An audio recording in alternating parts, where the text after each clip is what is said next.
اگر دشمن آ گیا ہے میدان کے اندر، ایک اداکار شیعہ تیار کیا اور اس سے انہوں نے آگ لگوائی اور حکومتی سرپرستی کے اندر اس سے پابندی اٹھوائی، اس سے توہین کروائی اور اسے محفوظ طریقے سے ملک سے باہر محفوظ جگہ پر بھیج کے اور اب اس کی پشتیبانی کر رہے ہیں۔ اور دوسری طرف سے اسلام آباد کا ڈی سی، ڈپٹی کمشنر، اسلام آباد کا اصل حاکم جس نے فیصلے کرنے ہوتے ہیں، یہ شیعہ کافر تکفیری ریلی میں ان کے جلسے میں بیٹھا ہوا صدارت کر رہا ہے، آن ڈیوٹی۔ ابھی موجودہ ڈی سی، نہ سابقہ، موجودہ ڈی سی باقاعدہ بیٹھا ہوا ان کی صدارت کر رہا ہے۔ خوب اب دونوں طرف حکومت کو کیا دلچسپی ہے ان کاموں کے اندر کہ جہاں شیعہ تکفیر کے نعرے لگ رہے ہیں، یہ سپاہ صحابہ کی ریلی تھی، پہلے ان کے مدرسے میں جاتا ہے، ان کو ریلی آرگنائز کر کے دیتا ہے، اور پھر ریلی میں آ کر ان کے سٹیج پر صدارتی کرسی میں بیٹھ کر مہمان خصوصی یا صدر ریلی بن کر وہاں سرپرستی کر رہا ہے۔ اس کا مطلب ہے یہ فتنہ نیچرل نہیں ہے، طبیعی نہیں ہے، یہ باقاعدہ بنایا جا رہا ہے۔ دباؤ ڈالتے ہیں سب کے اوپر، باقاعدہ حکومت تکفیری ریلیوں کو لائسنس دے رہی ہے، تحفظ دے رہی ہے، پروٹیکشن دے رہی ہے، اور جو مدرسہ یا جو طبقہ ریلی نہیں نکالتا فون کر کے اس کو کہتے ہیں کہ نکالو تم ریلی۔ اس کے خلاف میڈیا پروپیگنڈا کرتے ہیں کہ یہ دشمن سے ملا ہوا ہے، یہ رافضی ہو گیا ہے چونکہ ابھی تک اس نے تکفیر کی ریلی نہیں نکالی۔ اور ادھر سے سعودی سفیر کی فعالیت آپ دیکھ رہے ہیں ملک کے اندر، اگر پیگیری کر رہے ہو، اخبار ہی پڑھتے رہیں تو آپ کو اندازہ ہوتا جائے گا کہ کس سے ملتا ہے، کب ملتا ہے اور کیوں ملتا ہے، اور وہ سفارتی اس زمرے میں کتنی اس کی فعالیت آتی ہے۔ لہٰذا یہ مفتی جو سعودی سفیر نے خریدے ہیں پورے ملک کے اندر، اور جو حکومت کی سرپرستی میں ملک کے اندر یہ آگ لگا رہے ہیں اور اس میں یزید زندہ باد کے نعرے لگاتے ہیں، اور اس کے بعد ان ریلیوں کے اندر دشمنان اہل بیت کے زندہ باد کے نعرے لگاتے ہیں، کوئی ایف آئی آر نہیں کٹتی، کوئی قانونی چارہ جوئی نہیں ہوتی، کوئی کسی کو کوئی کچھ بھی نہیں ہوتا، اور میڈیا لائیو کوریج دیتا ہے جو پاکستان کے قانون کے خلاف ہے، جو عالمی قانون کے خلاف ہے، جو اسلامی قانون کے خلاف ہے، کہ اگر آپ مسلمانوں کے گروہ کی تکفیر کا روڈ پہ اظہار کر کے پھر سارا میڈیا اس کو کوریج دیتا ہے، لائیو کوریج دیتا ہے۔ اول تو ایسی ریلیوں کی خبر جرم ہے، میڈیا کے قانون کے مطابق جرم ہے، جو نفرت کے پھیلانے والے پروگرام ہیں ان کی کوریج جرم ہے، اور یہ مجرمین سارے مل کر ملک کے اندر یہ ماحول بنانا چاہ رہے ہیں اور بنا دیا ہے انہوں نے، اور پھر اس کے بعد سر عام گردن کاٹنے اور سر کاٹنے کی باتیں ہو رہی ہیں۔ خوب کہ ڈریں کیوں ہم تنہا تو نہیں ہیں، وہ زیادہ ہیں، ہمیں معلوم ہے یہ زیادہ ہیں، یہ لاکھوں میں ہیں، یہ کروڑوں میں ہیں، یہ زیادہ ہیں، لیکن ہم تنہا نہیں ہیں، ہم تھوڑے ہیں، ہم مصیبت زدہ ہیں، ہم پریشان حال ہیں، لیکن ہم تنہا نہیں ہیں۔ کیوں؟ حسبنا اللہ، اللہ ہمارے لیے کافی ہے، ہمارے ساتھ سب سے بڑی طاقت ہے ہمارا رب، ہمارا پروردگار، ہمارا خدا ہمارے ساتھ ہے۔ جب ہمارا اللہ ہمارے ساتھ ہے پھر ان سے بھی دو برابر ہو جائیں، ان سے بھی دو گنا ہو جائیں۔ خوب آپ توجہ کریں اس مقاومت کا مظہر کہ جب اعلان کیا جاتا ہے کہ نیٹو نے محاصرہ کر لیا تشیع کا، پھر کیا کہتے ہیں کہ اب ہم تسلیم ہو جائیں گے؟ نہ، پھر کہتے ہیں حسبنا اللہ، ہمارے لیے اللہ کافی ہے۔ جب اعلان ہوتا ہے کہ صہیونسٹ بھی ساتھ مل گئے ہیں، پھر کہتے ہیں حسبنا اللہ۔ پھر جب انہیں کہا جاتا ہے عرب بھی سارے ساتھ مل گئے ہیں، پھر کہتے ہیں حسبنا اللہ۔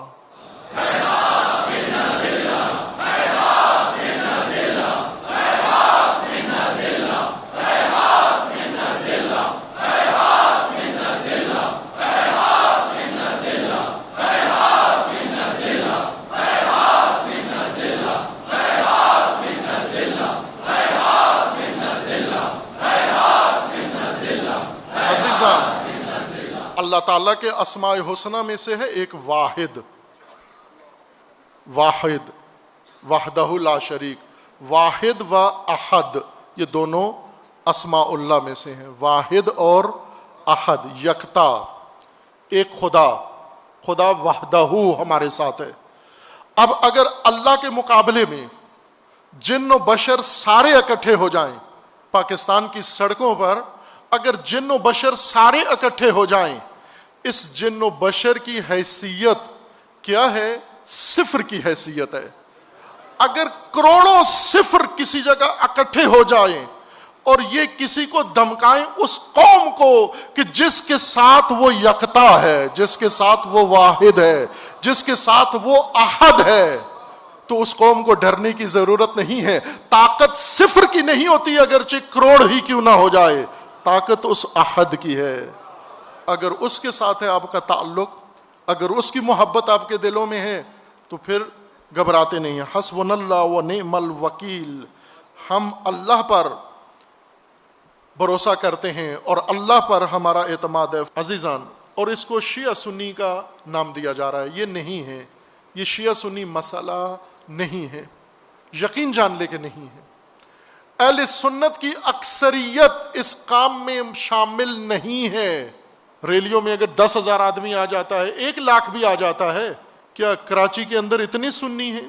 کتنے کروڑ آبادی ہے کراچی کی؟ کروڑوں کے شہر میں اگر چند ایک افراد لوگوں کو ورغلا کے، بہلا کے، اکسا کے، جذبات میں لا کے روڈ پہ آ کے اور نعرے لگاتے ہیں، بعد میں لوگ کہتے ہیں ہمیں پتہ نہیں تھا نعرے کیا لگ رہے تھے، ان کو مختلف حربوں سے گھیر کے لے آتے ہیں. اکثریت اہل سنت اس میں شامل نہیں ہے. اس کا رائے حل کیا ہے؟ اب اس کا رائے حل وہ نہیں ہے جو دشمن نے نقشہ بنایا ہے. پہلے ایک آدمی جاتا ہے حضرت زہرا کی توہین کرتا ہے. وہ اس لیے نہیں کرتا کہ اس توہین کو لوگ نظر انداز کریں گے، اسے یقین ہے کہ اس پر عکس العمل آئے گا. اس کے جواب میں خلیفہ اول کی توہین ہوتی ہے. وہ بھی اس نیت سے نہیں کرتا کہ میں نے اس پہلی توہین کا جواب دیا ہے، بلکہ اسے بھی پتہ ہے کہ اس کا ریئیکشن آئے گا. اس ریئیکشن کے لیے شدت لا کر، پہلے سے زیادہ تشدید، شدت کے ساتھ، پھر اگلا مرحلہ، اگلا ڈائلاگ، اگلا سنیریو اس کا انجام دیا جاتا ہے تاکہ رد عمل ابھرے اور آگ پھیلے. یہ تکمیل کیا گیا سنیریو اس طرح مقابلے سے، اور دونوں طرف حکومتی سرپرستی موجود ہے. واضح طور پر کھلی میڈیا کی اور حکومتی سرپرستی موجود ہے.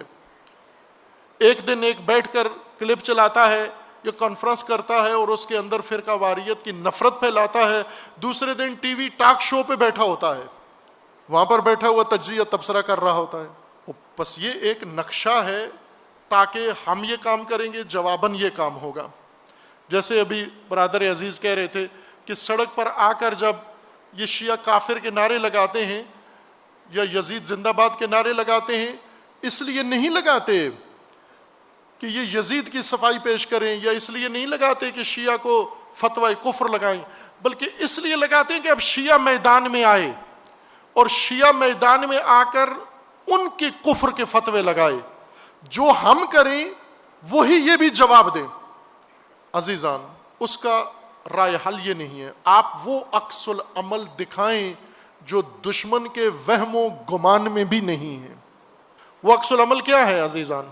وہ یہ ہے، ایک کہ جو انہوں نے تشیع کے اندر برگیڈ ستون پنجم تیار کیا ہے MI6 نے، جو نصیری، غالی اور توہین کرنے والے حتاق، گستاخ، شاتم برگیڈ جو بنایا ہے، اس برگیڈ کو ناکام کرنا، اس برگیڈ کو تشیع کی صفوں سے خارج کرنا، باہر کرنا، تاکہ اس کے جرائم تشیع کے نامہ عمل میں درج نہ ہوں.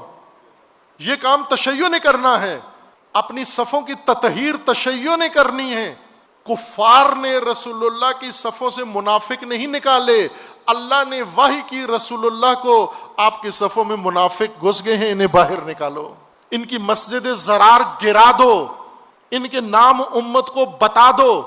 یہ فیصلہ کن قدم اب اٹھانے کا وقت آ گیا ہے عزیزان. اس کے لیے آگاہی کی ضرورت ہے.